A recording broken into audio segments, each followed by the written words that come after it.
এই পাশে ঘোড়ার গাড়ি রাখছে এবং মাটি অনেক উঁচু নিচু, এই জন্যই এই পাশে মানুষ আসে নাই, ঘোড়া শুধু রাখছে।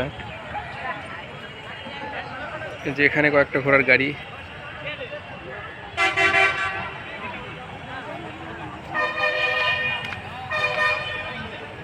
ঘোড়ার মেলা আরো বেশ কয়েকদিন থাকবে। এই গৌহাটি উঠে যে তারপরে মূল মেলা শুরু হয়ে যাবে। বাহ, এই ঘোড়ার ঘাড়ে বাংলাদেশের মানচিত্রের মতো লাগতেছে।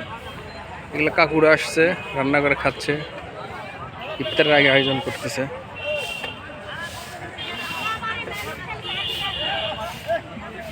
বিশাল একটা ঘোড়া। ও রাত্রি মারে নাকি।